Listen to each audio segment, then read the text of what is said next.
दीपक मिश्रा जी, आप इसे कैसे देखते हैं? दीपक जी, मुझे लगता है कि जैसे भी सौरभ और आशीष जी ने बोला है, मैं उनकी बात से बिल्कुल एग्री हूँ। घर खरीदना एक इमोशन है। तो लोग ये नहीं देखते कि मैं रेंट दे रहा हूँ या क्या कर रहा हूँ। पहली प्रायोरिटी होती है घर लेना, और घर लेना इसलिए इंपॉर्टेंट लोग समझते हैं क्योंकि उनका एक परमानेंट एड्रेस हो जाता है। उनका पूरा नेबरहुड सब कुछ वही रहता है, बच्चों की स्कूलिंग रहती है। तो मेरे हिसाब से आज की डेट में जितने मेट्रो सिटीज हैं, लोगों की पहली प्रायोरिटी घर खरीदना है, क्योंकि घर का, होम का एक सिंपल सा मतलब है हाउस ऑफ मेनी इमोशन। यहाँ पर कई सारे आपके इमोशन जुड़े हुए हैं।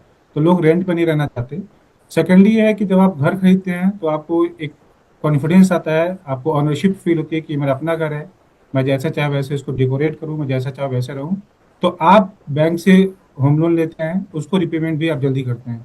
तो लोगों को ये सजेशन है कि रेंट पे रहने से ज़्यादा आप घर खरीदें, ये उनके लिए ज़्यादा अच्छा है। ये लॉन्ग टर्म में आपको दो बेनिफिट देगा। एक तो रिटर्न ऑन इन्वेस्टमेंट, जिसको हम आरओआई कहते हैं, और साथ ही साथ कैपिटल अप्रिशिएशन, जिसको हम रिटर्न ऑन इक्विटी कहते हैं। तो लॉन्ग टर्म के लिए एक आपको अच्छा अप्रिशिएशन भी मिलता है। घर खरीदना आसान फैसला नहीं होता है, इसकी एक पूरी कैलकुलेशन होती है। ऐसे में ईएमआई और रेंट को देखते हुए हमें कैसे कैलकुलेट करना चाहिए कि दोनों में क्या बेहतर दिख रहा है, क्या बेहतर विकल्प बन रहा है? दीपक जी, अगर कोई भी होम बायर जो किसी भी मेट्रो सिटीज में है, उनका जितना सीटीसी है, जो मंथली सीटीसी है, उसका 40% तक का ईएमआई आराम से दे लगते हैं। क्योंकि उनको लगभग लगभग 28 से 30% तक का, या 25 से 30% तक का एक एवरेज डेटा लें, तो उनको रेंटल देना है।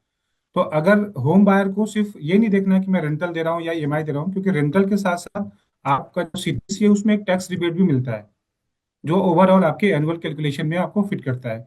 तो आपका जितना भी सीटीसी है, जो मंथली सीटीसी है, उसका आप 40-45% तक ईएमआई देते हैं, देने की कैपेसिटी है, तो आप घर ले सकते हैं।